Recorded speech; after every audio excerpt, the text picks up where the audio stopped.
Hello बच्चों, good morning to all of you. आज हम लोग विद्युत स्थैतिकी का चौथा क्लास पढ़ने वाले हैं। इससे पहले 3 क्लास हम लोग ऑलरेडी पढ़ चुके हैं। तो चलिए आगे बढ़ते हैं अपने चैप्टर की ओर। तो ये चैप्टर है हमारा चैप्टर 1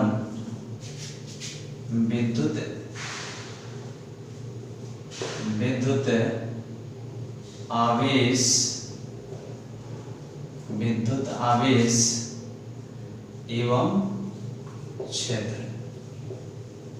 ओके, तो ये हमारा चैप्टर है जिसको हम पढ़ रहे हैं। और ये जो चैप्टर है काफी बेसिक चैप्टर है। इसमें आवेश के बारे में हमको पढ़ना होता है और आवेश के क्षेत्र के बारे में। ओके, तो पिछले क्लास में हमने ये पढ़ा था कि किसी पिंड पर आवेश का निर्धारण कैसे किया जाता है। तो इसके लिए हमने फॉर्मूला पढ़ा था कि Q = ±Ne। इस सूत्र की सहायता से किसी भी पिंड पर आवेश का निर्धारण किया जा सकता है कि उस पिंड पर कितना आवेश है या उस पिंड पर इलेक्ट्रॉनों का संख्या कितना है। तो आज हम लोग पढ़ने वाले हैं विद्युत स्थैतिक सारणी के बारे में।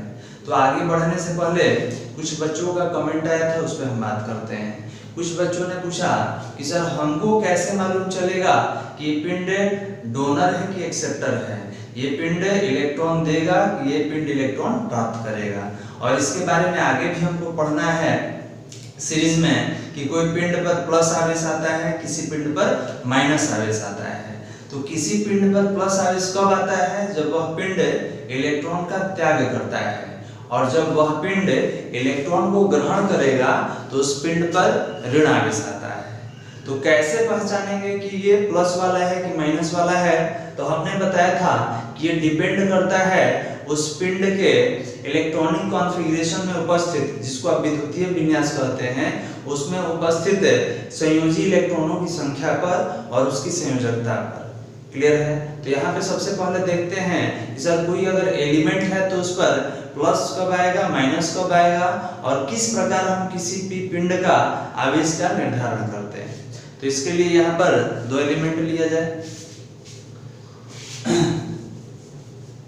तो ये नोट पिछले वाले नोट से रिलेटेड नहीं है, थोड़ा सा पिछले प्रीवियस टॉपिक है जिसको समझेंगे और इसके बाद आगे नोट में पढ़ेंगे। तो आपको ये लिखना नहीं है, केवल समझना है। तो अगर कोई बोला कि सर हम लोग पढ़े हैं कि ऑक्सीजन पर माइनस, ये नेगेटिवली चार्ज बॉडी है, क्योंकि हमने पढ़ा था ऑक्सीजन पर 2- याद होगा। तो कोई बोलेगा कि नहीं माइनस नहीं प्लस होता है। आप ध्यान देंगे ये माइनस है। माइनस मतलब ये पिंड जो है ऋणावेशित पिंड है, नेगेटिव चार्ज बॉडी है। और जिस पिंड पर ऋण आवेश होता है वह इलेक्ट्रॉन ग्रहण करता है कि त्याग करता है? तो इलेक्ट्रॉन ग्रहण करता है। क्लियर है? तो हम कैसे जान गए कि इस पर माइनस चार्ज होगा कि प्लस चार्ज होगा? इसके बारे में हमको जानना है। तो आते हैं ऑक्सीजन के विन्यास पर। तो आप जानते हैं कि ऑक्सीजन का परमाणु संख्या 8 होता है। अब इसका विद्युतीय विन्यास किया जाए 1s2 2s2 2p4। तो आपने बोला कि सर यहाँ पर जो बाह्यतम कक्षा में उपस्थित इलेक्ट्रॉन है, जिसको संयोजी इलेक्ट्रॉन कहा जाता है, ये कितना है? यहाँ पर 6 है। तो आपने बोला कि जब 2 पिंड को आपस में रगड़ा जाता है तो उन पिंडों के बीच आवेश का स्थानांतरण होता है। इसका अर्थ ये है कि उनके बीच इलेक्ट्रॉन का स्थानांतरण होता है, और जिस इलेक्ट्रॉन का स्थानांतरण होता है उसे संयोजी इलेक्ट्रॉन या मुक्त इलेक्ट्रॉन कहा जाता है। तो अब ये बताया जाए कि संयोजी इलेक्ट्रॉन या मुक्त इलेक्ट्रॉन कितना है? तो 4 यहाँ पर, 2 यहाँ पर, 6। ओके, अब ये बताइए कि ऑक्सीजन के पास 6 इलेक्ट्रॉन है। इसको अष्टक कंप्लीट करना है, मतलब अपने आप को 8 बनाना है। तो अब ये बताइए कि 8 बनाने के लिए 2 इलेक्ट्रॉन देगा कि लेगा? तो जाहिर सी बात है कि इसके पास अधिक है। ये किसी कम वाले से क्या करेगा? 2 इलेक्ट्रॉन लेकर देखेगा किसके पास भाई 2 इलेक्ट्रॉन एक्सेस है, उसे लेकर अपने आप को अष्टक कंप्लीट करेगा। तो आपने बोला कि सर इसके पास 2 इलेक्ट्रॉनों की आवश्यकता है, तो ये 2 इलेक्ट्रॉन लेगा। और लेने वाला कैसा होता है? ऋणी होता है। तो लेने वाला ऋणी होगा तो आप कह सकते हैं कि इसका मतलब कि ये ऋणावेशित पिंड है, और जितना इलेक्ट्रॉन का जरूरत होता है अपने अष्टक को कंप्लीट करने के लिए उसे उस पिंड का संयोजकता कहा जाता है। पहले भी बात हो चुका है इस चीज पर, वैलेंसी कहा जाता है। तो आप वैलेंसी को देखकर ये बता सकते हैं कि यह जो तत्व है यह धनावेशित होगा या ऋणावेशित होगा। तो आप देखिएगा कि ऑक्सीजन पर 2- लिखा होता है, इसका मतलब कि इलेक्ट्रॉन अपना अष्टक कंप्लीट करने के लिए 2 इलेक्ट्रॉन प्राप्त करता है, और प्राप्त करने वाला ग्रहण करने वाला कैसा होता है, ऋणावेशित होता है। तो सर धनावेशित कब होगा, तो धनावेशित लेते हैं। आपने सोडियम का नाम सुना होगा, सोडियम का 11 होता है परमाणु संख्या। अब हम नहीं जानते हैं इस पे प्लस होगा कि माइनस होगा, हमको आगे डिसाइड करना है। तो इसका विद्युतीय विन्यास करते हैं 1s2 2s2 2p6 और 3s1। ये विद्युतीय विन्यास में ध्यान देंगे ये 11 है, तो इन सभी का योग 11 से ज्यादा नहीं होना चाहिए। तो ये बताया जाए कि संयोजी इलेक्ट्रॉन कितना है, तो आप बोलेंगे सर बाह्यतम कक्षा में उपस्थित इलेक्ट्रॉन को संयोजी इलेक्ट्रॉन कहा जाता है, और बाह्यतम कक्षा कौन है, 3s1 s है। अब यहाँ पर संयोजी इलेक्ट्रॉन कितना है, हमारा संयोजी इलेक्ट्रॉन की संख्या कितना है, 1। इसका अर्थ ये है कि सोडियम को, इसका अर्थ ये है कि सोडियम को अपना अष्टक कंप्लीट करने के लिए 7 इलेक्ट्रॉन अभी चाहिए। तो हमने बताया है कि संयोजकता क्या होता है, ध्यान देंगे संयोजकता क्या होता है। तो संयोजकता सर कि जितना इलेक्ट्रॉन प्राप्त करके, क्लियर है, जितना इलेक्ट्रॉन प्राप्त करके वह अपने अष्टक को कंप्लीट करता है उसे संयोजकता कहते हैं। अब ये बताइए कि यहाँ पर इसको 7 इलेक्ट्रॉन चाहिए और इसके पास 1 है, तो इसके लिए बेहतर क्या है कि यह किसी दूसरे को अपना इलेक्ट्रॉन दे दे, क्लियर है, क्योंकि इसके पास 1 ही है। पहले वाले केस में क्या था कि 6 था, इसको कम मात्रा में इलेक्ट्रॉन लेना था, तो ये 2 किसी से ले सकता था। लेकिन यहाँ पर देखा गया कि इसके पास 1 ही इलेक्ट्रॉन है, इसको 7 इलेक्ट्रॉन की आवश्यकता है। ये किसी से 7 इलेक्ट्रॉन लेगा तब अपना अष्टक कंप्लीट करेगा। तो यहाँ पर डिफरेंस संयोजकता का वैलेंसी का बहुत ज्यादा हो जाता है। तो इस स्थिति में यह किसी दूसरे से इलेक्ट्रॉन न लेकर यह किसी दूसरे को इलेक्ट्रॉन दे देता है, त्याग कर देता है। तो आपने बोला कि सर अगर संयोजकता के पद में बात करेंगे तो हम लोग सोडियम का वैलेंसी जो लिखते हैं Na, ध्यान देंगे। तो यहाँ हमने देखा कि सर सोडियम का संयोजकता कितना ले, तो आपने बोला कि अगर ये 1 इलेक्ट्रॉन का त्याग कर दिया जाए तो बाह्यतम कक्षा में E इलेक्ट्रॉन बच जाएगा। तो देखिए ये 6 और 2 8 है, ऑलरेडी अष्टक कंप्लीट कर चुका है। तो आप यहाँ पर इलेक्ट्रॉन का त्याग कर देंगे, तो जितना इलेक्ट्रॉन का त्याग करेंगे वही आपका संयोजकता। तो यहाँ पर इलेक्ट्रॉन देना नहीं है, इलेक्ट्रॉन का त्याग करना है।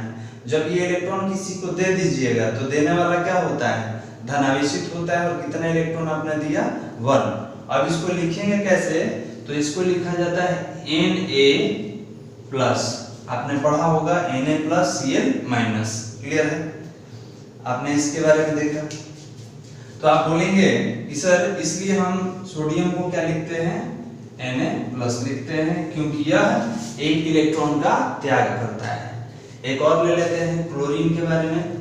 क्लोरीन कितना होता है, 17 होता है।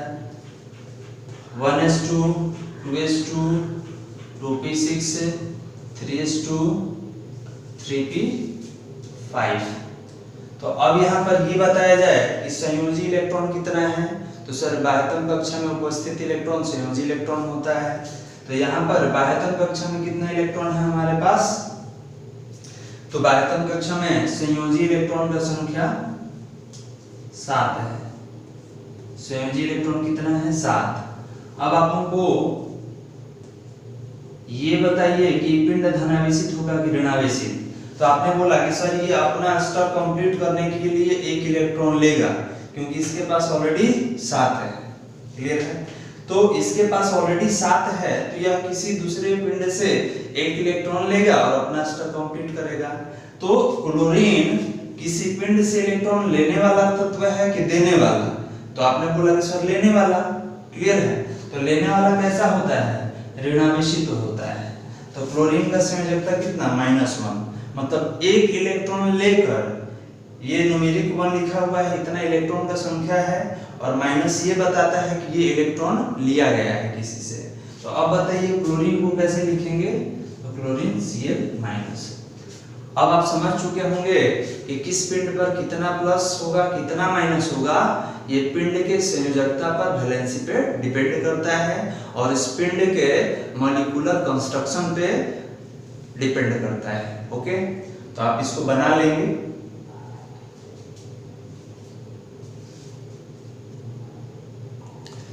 चलिए तो आगे बढ़ते हैं। ये पिछले वाले नोट में ही लिख लीजिएगा इसको। आज हम लोग सीखेंगे विद्युत स्थैतिक सारणी के बारे में। सबसे पहले नोट 40, कल 30 नोट हुआ था। चलिए तो आज हम लोग बात करने वाले हैं विद्युत स्थैतिक सारणी के बारे में। विद्युत स्थैतिक सारणी। तो सारणी से स्पष्ट हो रहा है कि सर यहाँ पर कोई हम लोग लिस्ट बनाने वाले हैं। तो बिल्कुल, इसको इंग्लिश में बोलेंगे इलेक्ट्रोस्टैटिक सीरीज। समझिए। तो ये विद्युत स्थैतिक सारणी क्या है? तो आप कह सकते हैं कि सर सारणी से तो स्पष्ट है कि किसी तत्वों के लिस्ट के बारे में बात हो रहा है। तो बिल्कुल सही है। विद्युत स्थैतिक सारणी एक तत्वों का संग्रह होने का एक क्रम है, जिसमें पिंडों के धनावेशित एवं ऋणावेशित होने के आधार पर उनको एक क्रम में सजाया गया है। जैसे कि हमने बताया था कि आवेश के बारे में सबसे पहले किसने बताया था? थेल्स ने बताया था, उसके बाद गिलबर्ट ने, उसके बाद ब्राउन ने, और उसके बाद बेंजामिन फ्रैंकलिन ने। ओके, तो उन्होंने आवेश को बताने के क्रम में बहुत सारे तत्वों को लेकर आपस में रगड़ा था, और देखा था कि भाई रगड़ने पर इनके बीच आकर्षण उत्पन्न होता है या प्रतिकर्षण उत्पन्न होता है। तो रगड़ने के क्रम में उन्होंने बहुत सारे वस्तुओं को इकट्ठा किया, और इकट्ठा करके सबको आपस में रगड़ रगड़ के देखा कि भाई ये दोनों को रगड़ने पर आकर्षण हुआ, कि दोनों को रगड़ने पे प्रतिकर्षण हुआ, और इसी को लेकर एक लिस्ट बना दिया गया। क्लियर है? और उस लिस्ट में ये बताया गया कि कौन सा पिंड धनावेशित होगा, कौन सा पिंड ऋणावेशित होगा। क्लियर है? तो बात करते हैं। तो सबसे पहले इसको परिभाषित कर लेते हैं। लिखेंगे विद्युत स्थैतिक सारणी। विद्युत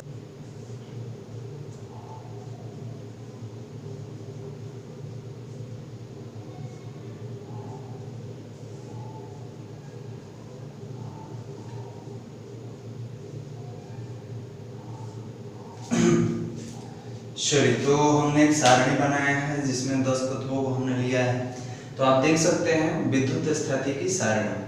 अब ये क्या है, इसके बारे में समझ लेते हैं। तो हमने बताया था कि सारणी में उपस्थित है कोई भी दो तत्व लिया जाए, कोई भी दो तत्व लेते हैं, उनको आपस में रगड़ते हैं। तो मान लिया जाए कि हमने यहाँ से एक कांच लिया और एक यहाँ से सिल्क लेते हैं, दोनों ले लेते हैं। कांच और सिल्क को आपस में रगड़ा गया।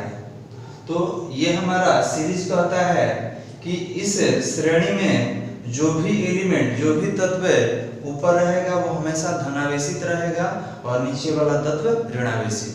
क्लियर है? इसका अर्थ ये है कि कांच, एग्जांपल लेते हैं एग्जांपल 1 में, कि सर अगर कांच को सिल्क के साथ रगड़ा जाए तो बताइए कांच पर कौन सा आवेश आएगा और सिल्क पर कौन सा आवेश आएगा। तो पहले एक बार पढ़ के समझ लेते हैं। विद्युत स्थैतिक सारणी पदार्थों का वह क्रम है जिसमें किसी दो वस्तुओं को आपस में रगड़ा जाता है।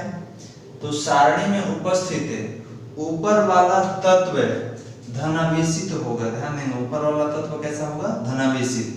तथा सारणी में उपस्थित नीचे वाला पिंड या तत्व कैसा होगा? ऋणावेशित होगा। तो अब देखिए कि सारणी में कांच और सिल्क लिया गया है, तो ऊपर कौन है? कांच। तो कांच पर कौन सा आवेश? प्लस आवेश। और सिल्क पर कौन सा आवेश? तो ऋणावेश, ये नेगेटिव होगा। क्लियर है? अब किसी के दिमाग में अगर सॉरी प्लस हो गया माइनस हो गया कैसे, तो कैसे हम लोग पढ़ चुके हैं। प्लस का अर्थ क्या होता है कि कांच जो है डोनर है, इलेक्ट्रॉन का त्याग करेगा और सिल्क इलेक्ट्रॉन प्राप्त करेगा। अब देखना है कि ये किस चीज से बना हुआ है, उसका विद्युतीय विन्यास क्या है, उसका संयोजकता क्या है।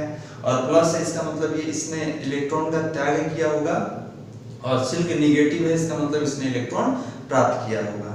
आप देख सकते हैं कि बहुत सारा मतलब सीजन में हमने देखा है कि कभी कभी हम लोग स्वेटर वगैरह पहनते हैं तो हमारे स्किन में जो ये भौं है, जो रुआं है, इससे वो घर्षण करके चिंगारी उत्पन्न करता है। या कभी कभी ऐसा आप महसूस करेंगे कि हमारे शरीर का जो भी ये भौं है ये कभी कभी अपने आप में आवेशित हो जाता है। या बहुत पहले प्रीवियस क्लासों में पढ़ना था कि कागज का बारीक बारीक टुकड़ा ले लीजिए और एक कंघी को अपने बाल में रगड़िए, उसके बाद उस कागज के टुकड़े के ऊपर रखिए, वो सारा कागज का टुकड़ा उस कंघी में चिपक जाता था। क्लियर है? तो हम इस सीरीज को देखकर डिसाइड कर सकते हैं कि किस एलिमेंट पर प्लस आवेश होगा, किस एलिमेंट पर माइनस आवेश होगा। क्लियर है? और एक एग्जांपल लेते हैं कि सर मानिए कि फलालेन को और किसको ले लीजिए, उनको या सिल्क को, फलालेन को और सिल्क को रगड़ा जाए। तो यहाँ पर एग्जांपल 2 में हमने बोला कि फलालेन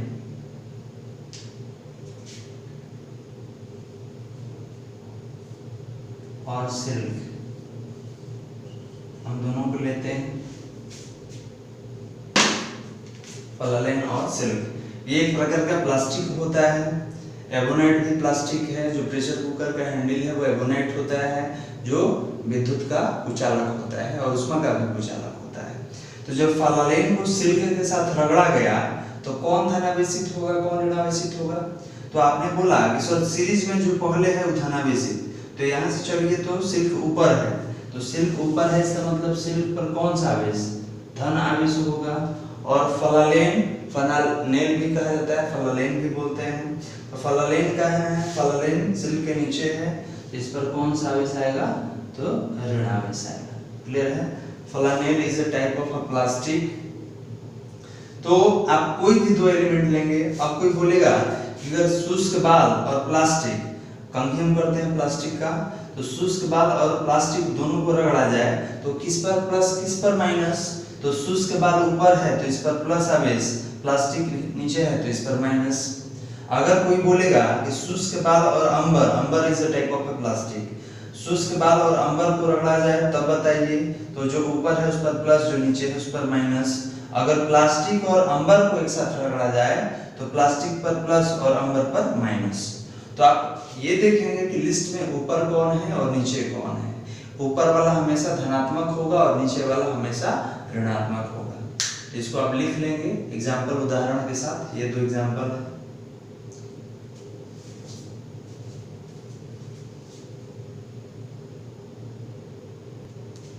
चलिए तो आगे बढ़ते हैं, आपने लिख लिया होगा।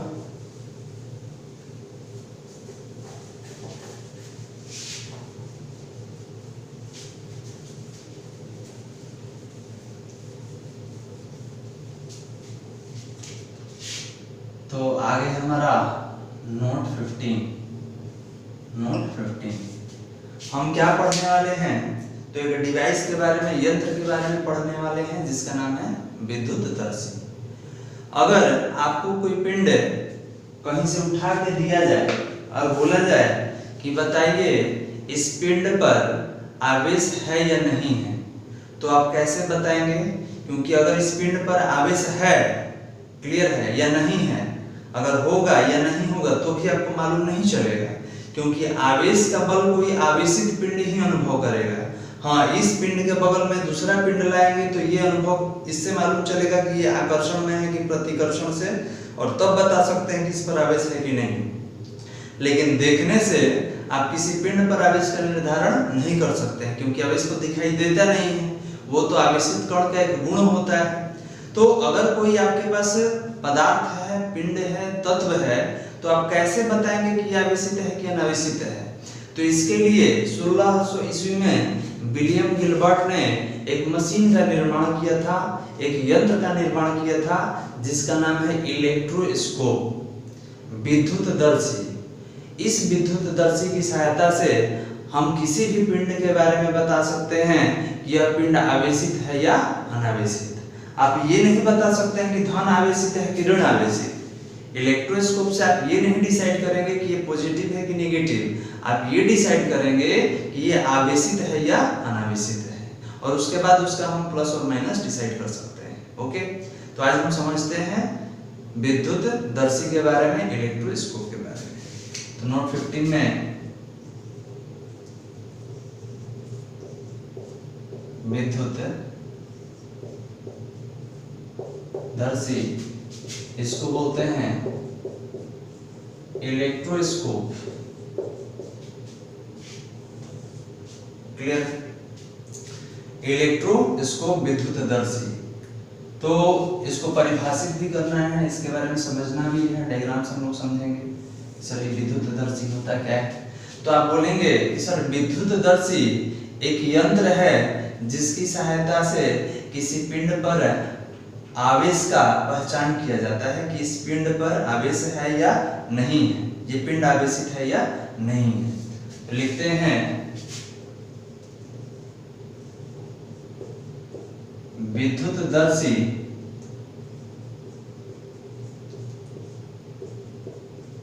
एक प्रकार का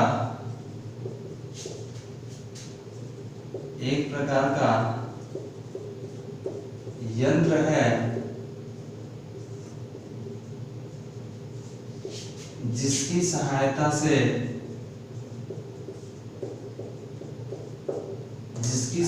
से आवेशित पिंड का पहचान,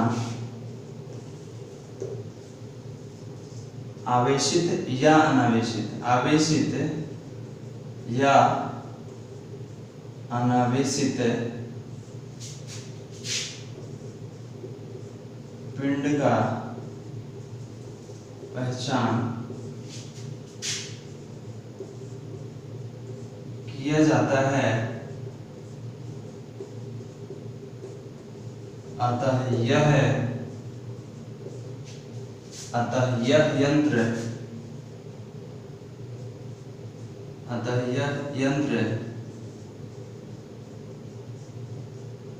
प्रतिकर्षण विधि पर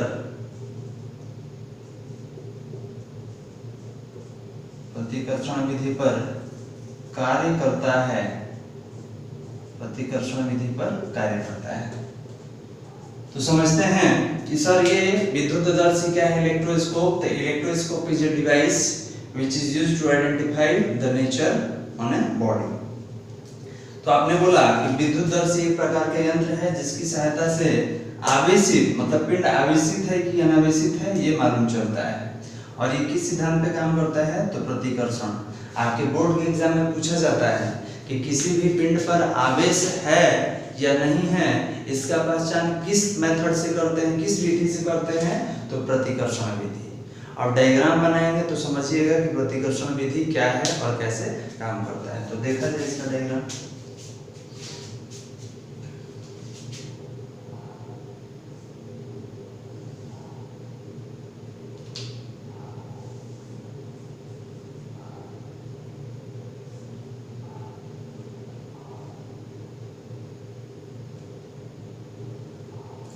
ध्यान देंगे, कोई एक धातु का रॉड लेते हैं, इस तरीके का कोई मेटालिक पार्ट लेते हैं, और इस रॉड में, धातु की इस रॉड में एक सोने की पत्ती को इस तरीके से, बारीक सोने की पत्ती को इस तरीके से लटका दिया जाता है।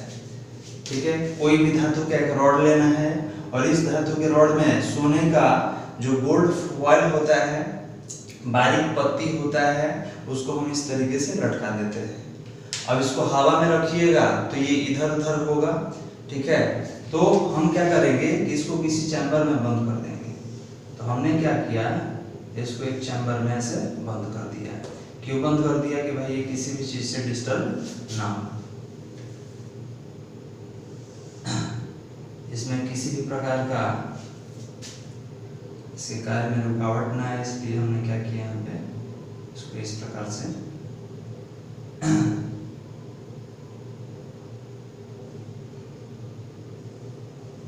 इसको ऐसे बंद कर दिया। क्लियर है? आप लिख सकते हैं कि सर ये क्या है, तो ये कोई धातु है और ये क्या है, तो धातु का छड़ है। ये क्या है, तो सोने की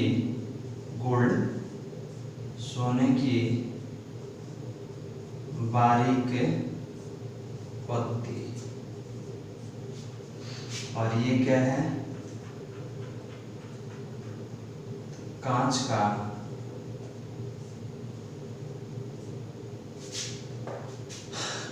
बक्सा या कांच का पात्र लिख सकते हैं, कंटेनर।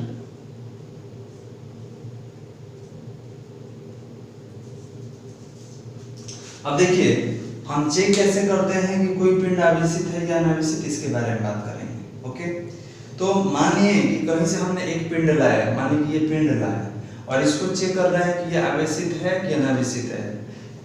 ये टोटल डायग्राम को हम लोग क्या बोलते हैं, विद्युतदर्शी।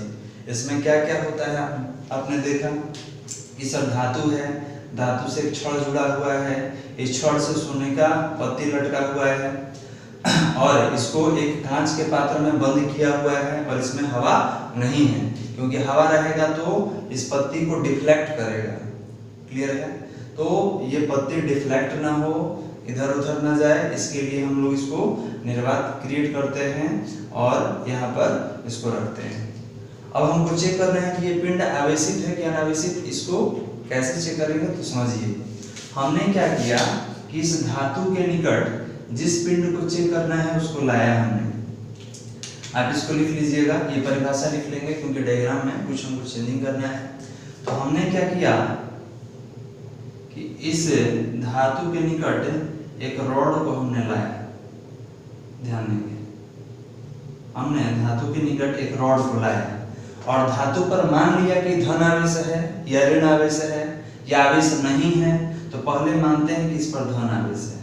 तो हमने माना कि सर इस पर आवेश है। अब कौन सा आवेश है ये कोई नहीं जानता है, हमको ये भी नहीं बताना है कि कौन सा आवेश है, हमको खाली ये बताना है, हमको केवल यह बताना है यह पिंड आवेशित है कि अनावेशित है।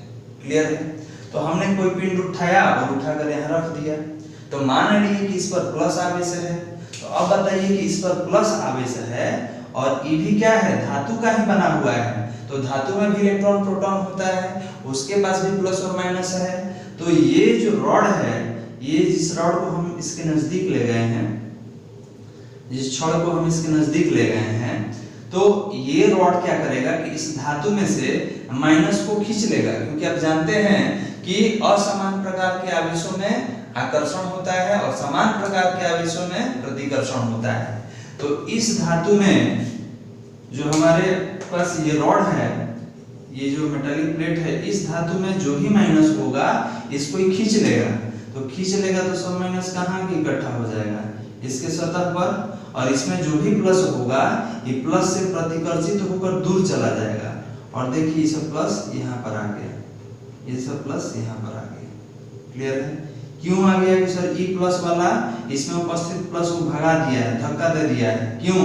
क्योंकि ये समान प्रकार का आवेश है, इनमें प्रतिकर्षण होता है, तो ये यहाँ आ गया और माइनस अब यहाँ पर इकट्ठा हो गया। तो अब बताइए कि माइनस को खींच लिया, प्लस को भगा दिए, प्लस आ गया यहाँ पर। तो अब बताइए कि इस पे भी प्लस है, ई पत्ती पे भी प्लस है, तो प्लस प्लस में क्या होता है, प्रतिकर्षण। तो अब बताइए कि इस पे भी प्लस, इस पे भी प्लस, तो जो पत्ती इस तरीके से है, इसका डायग्राम कैसे बन जाएगा जी? इसका डायग्राम किस तरीके से बनेगा? तो इसका डायग्राम देखिए कुछ इस तरीके से बनेगा।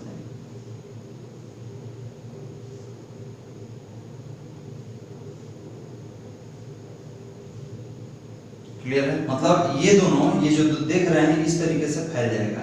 क्यों? क्योंकि इनके बीच प्रतिकर्षण होगा। यहाँ पे आप लिख सकते हैं कि सर यहाँ पर क्या होगा, प्रतिकर्षण होगा, और प्रतिकर्षण होगा तो दोनों इधर भागेगा और इधर भागेगा। क्लियर है? तो अब बताइए कि मालूम चला कि नहीं कि छोड़ के पास कोई ना कोई जरूर आवेश है, तभी दोनों में प्रतिकर्षण हुआ है। आप ई डिसाइड नहीं करेंगे कि प्लस है कि माइनस है, लेकिन ई तो मालूम चल गया कि ई आवेशित है। ओके, आप इसको लिख लीजिए, फिर हम इसको चेंज कर दे रहे हैं। वीडियो को रोक कर उसके बाद इसको लिख लेंगे। हो गया? चलिए, इस बार हमने बोला कि कोई ऋणावेशित पिंड ले लिया जाए, कोई ऋणावेशित पिंड लाते हैं। किसी के दिमाग में आगे सर प्लस काहे लिए थे, माइनस काहे नहीं लिए, तो चलिए आपका बात भी हम लोग मानते हैं, अनावेशित भी लेंगे और देखेंगे क्या हो रहा है इसमें। तो हमने क्या किया कि इस बार ऋणावेशित पिंड ले लिया। तो अब बताइए कि ये अगर ऋणावेशित छड़ है तो इस धातु से किसको खींच लेगा, प्लस को खींच लेगा। तो जब प्लस को खींच लिया तो किसको धक्का देके भगा देगा, माइनस वाले चिन्ह को। तो माइनस वाला सब चिन्ह कहाँ जाएगा, भाग के नीचे आ जाएगा। तो माइनस वाला चिन्ह ई सोने की पत्ती पर आ गया। अब फिर से देखिए कि दोनों पत्ती पर कौन सा आवेश, ऋण आवेश, और समान प्रकार के आवेशों के बीच क्या होता है, प्रतिकर्षण। तो अब बताइए कि आपका विद्युतदर्शी प्रतिकर्षण विधि पे काम किया कि नहीं, तो बिल्कुल काम किया। तो कोई भी पिंड आवेशित है कि अनावेशित है, ये कैसे मालूम चलेगा, तो विद्युतदर्शी की सहायता से हम ज्ञात कर सकते हैं। और विद्युतदर्शी कौन से सिद्धांत पे काम करता है, कौन से विधि पे काम करता है, तो प्रतिकर्षण विधि पे काम करता है। ओके, तो ये हमारा जांच करने का तरीका है। कोई बोलेगा सर मान लीजिए ना प्लस रहे ना माइनस रहे, तो अगर इसके पास ना प्लस रहेगा ना माइनस, तो ये अपने जगह से आगे पीछे होगा ही नहीं, ये जैसा है वैसा ही रहेगा। क्लियर है? तो ये हमारा इलेक्ट्रोस्कोप है, जिसकी सहायता से हम किसी भी पिंड के आवेशित होने के बारे में पहचान कर सकते हैं कि यह पिंड आवेशित है या अनावेशित है। लिख लीजिए इसको।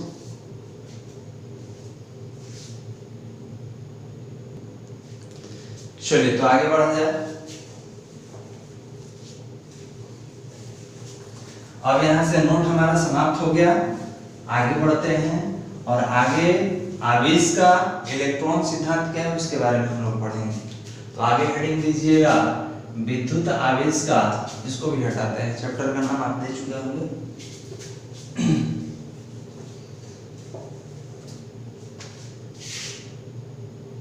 हेडिंग दीजिएगा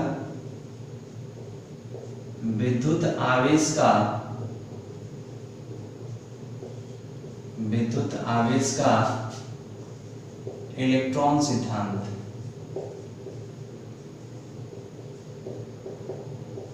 इलेक्ट्रॉन सिद्धांत।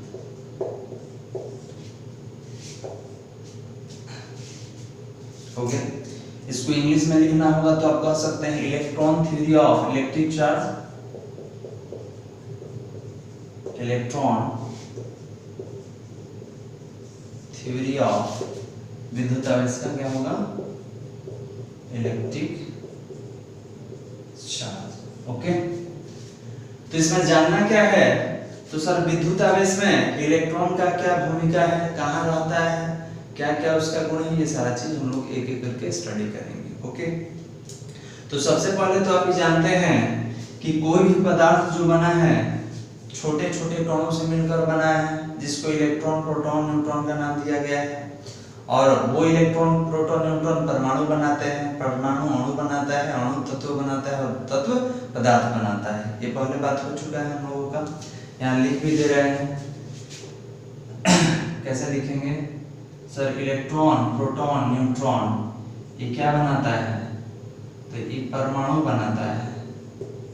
परमाणु क्या बनाता है, अणु बनाता है। अणु क्या बनाएगा, तत्व बनाएगा, और तत्व क्या बनाएगा, पदार्थ बनाएगा। ओके, तो आपके पदार्थ का मूल कण कौन है, तो यही है इलेक्ट्रॉन प्रोटॉन न्यूट्रॉन। तो आप कह सकते हैं कि सर किसी भी परमाणु में इलेक्ट्रॉन प्रोटॉन और न्यूट्रॉन पाए जाते हैं। प्रोटॉन और न्यूट्रॉन परमाणु के नाभिक में होता है। नाभिक हमारा अस्थायी होता है और इलेक्ट्रॉन नाभिक के चारों ओर वृत्ताकार कक्षा में गतिशील होता है, जिसके बारे में प्रीवियस क्लास में बात कर चुके हैं हम लोग। तो इसको थोड़ा सा डिफाइन करते हैं, उसके बाद पॉइंट वाइज हम लोग लिखेंगे। तो लिखते हैं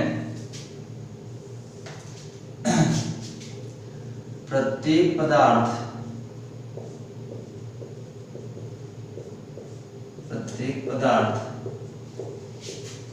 छोटे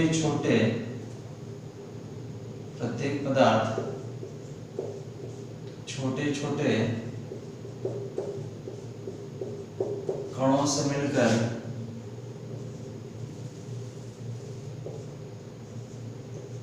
बना होता है जिसे परमाणु कहते हैं।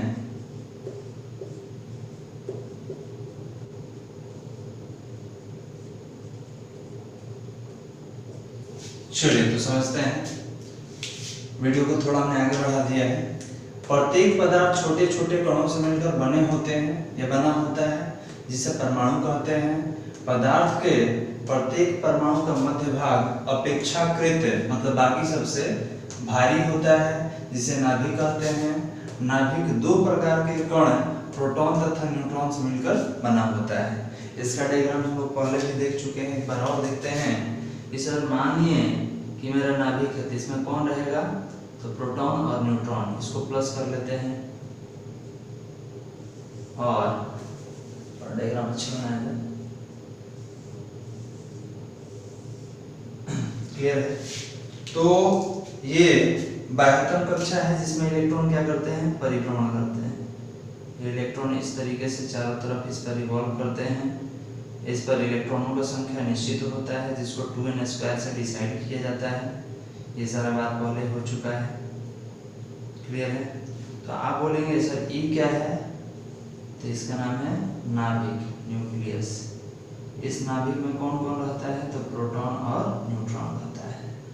और ये रेड कलर में क्या है, तो ये कक्षा है और कक्षा में कौन घूमता है, तो इलेक्ट्रॉन घूमता है। क्लियर है? तो ये तो मालूम चल गया कि सर नाभिक में दो कण होते हैं, एक प्रोटॉन होता है, एक न्यूट्रॉन होता है। तो प्रोटॉन पर आवेश धन होता है और न्यूट्रॉन उदासीन होता है, तो इसलिए इसका जो आवेश होता है वो धनावेशित होता है। ये जो मध्य का भाग होता है नाभिक, ये इलेक्ट्रॉनों की अपेक्षा 1837 गुना भारी होता है, इसलिए यह अपने स्थान से कहीं भी गतिशील नहीं होता है। क्लियर है? तो ये अपने स्थान से गतिशील नहीं होगा। जब भी आपको इस पूरे परमाणु से इलेक्ट्रॉन निकालना होगा, तो आप बाह्यतम कक्षा में उपस्थित इलेक्ट्रॉन को ही निकालेंगे। तो स्पष्ट याद रखेंगे कि सर नाभिक के मध्य का जो स्थान होता है वो धनावेशित भाग होता है, वो काफी स्थायी होता है और उस धनावेशित भाग के चारों तरफ है वृत्ताकार वलय होता है, पथ होता है, जिस पर इलेक्ट्रॉन परिक्रमा करते हैं और इन पर इलेक्ट्रॉनों का जो संख्या है वो निश्चित होता है, वो कक्षा के हिसाब से, जिसको 2n² से हम लोग डिसाइड करते हैं। तो आप ये डायग्राम बना लीजिए और ये लिख लीजिए। इसके बाद हम लोग एक एक करके पॉइंट वाइज कुछ नोट्स लिखने वाले हैं, जो कि विद्युत आवेश का इलेक्ट्रॉन सिद्धांत। तो लिख लीजिए इसको।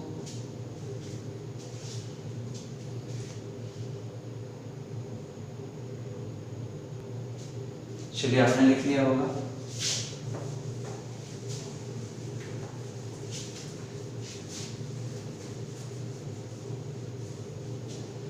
चलिए तो यहाँ से पॉइंट वाइज हम लोग कुछ आगे लिखेंगे। पहले पॉइंट में लिखते हैं नाभिक के पास धन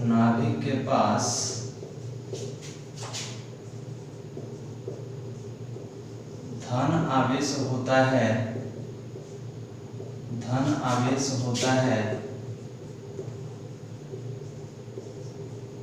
आवेश होता है,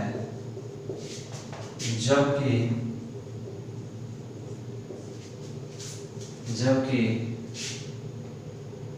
इलेक्ट्रॉन के पास, जबकि इलेक्ट्रॉन के पास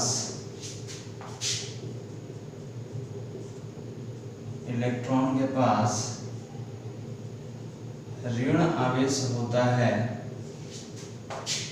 इलेक्ट्रॉन के पास ऋण आवेश होता है। तो अभी हमने पढ़ा था कि नाभिक में प्रोटॉन और न्यूट्रॉन रहता है, प्रोटॉन पर प्लस आवेश होता है, इसलिए नाभिक कैसा रहेगा हमारा, धनावेशित रहेगा। और इलेक्ट्रॉन चारों तरफ वृत्ताकार कक्षा में घूमता है, तो उस पर कौन सा आवेश रहता है, ऋण आवेश होता है। ओके, 2 नंबर पॉइंट में है कि किसी भी परमाणु पर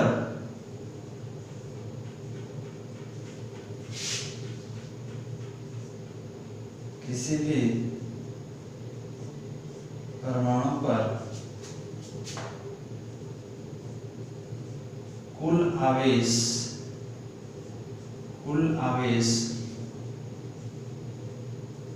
शून्य होता है, कुल आवेश शून्य होता है।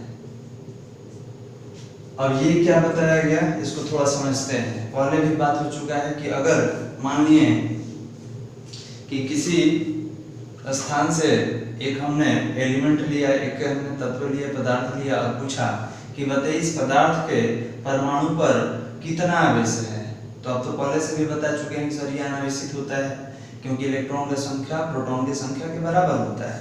तो अब यहाँ बात हो रहा है कि परमाणु पर किसी भी पिंड के परमाणु पर कुल आवेश शून्य होता है। इसको थोड़ा सुधार लेते हैं, किसी भी पिंड के परमाणु पर लिख लेते हैं 2 नंबर में, किसी भी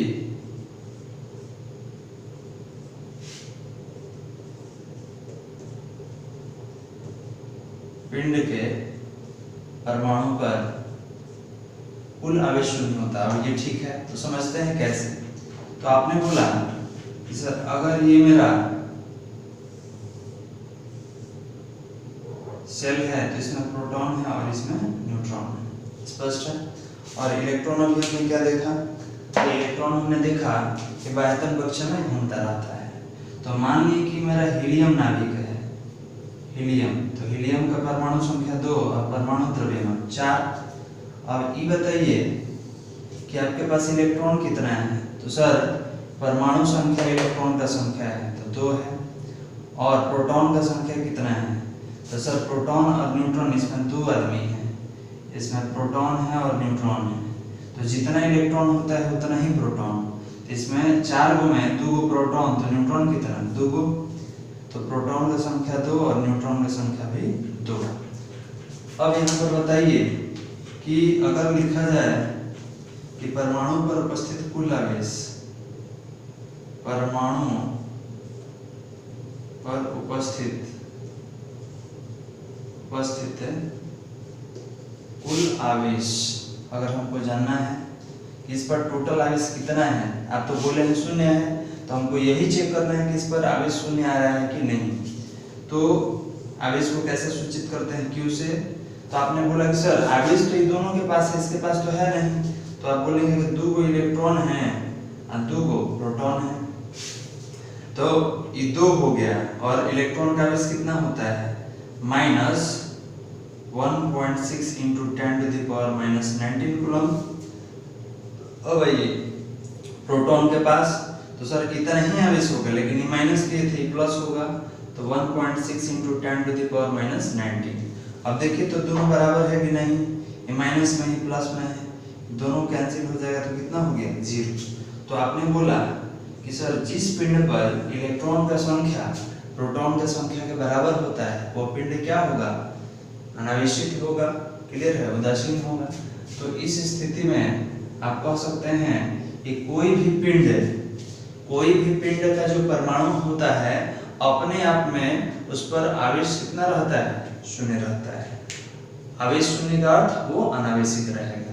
तो आप किसी भी पिंड को आवेशित और अनावेशित करते हैं, ध्यान देंगे, हम किसी भी पिंड को आवेशित करते हैं क्योंकि वह अपने आप में अनावेशित पाया जाता है।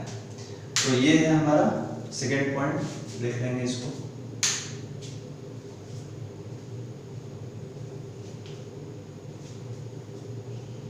चलिए आगे बढ़ते हैं। 2 पॉइंट हो गया और सेकंड पॉइंट में ही है, सेकंड पॉइंट में ही लिखना है कि जो आइसोलेट बॉडी होता है, अलग अलग पिंड जो होता है,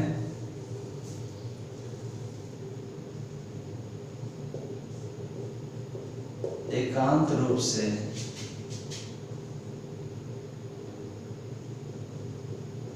पाया जाने वाला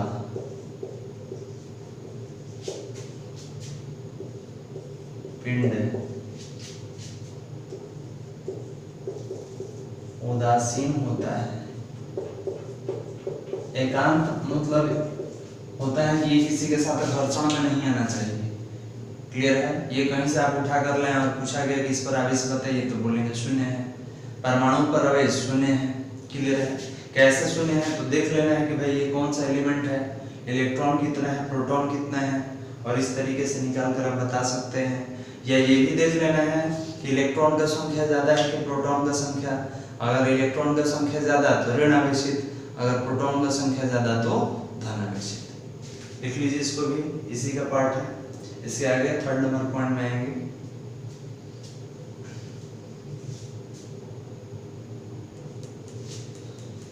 तो आज के लिए इतना ही रहने दिया जाए, आगे अगले वीडियो में करेंगे। ओके, चलिए धन्यवाद।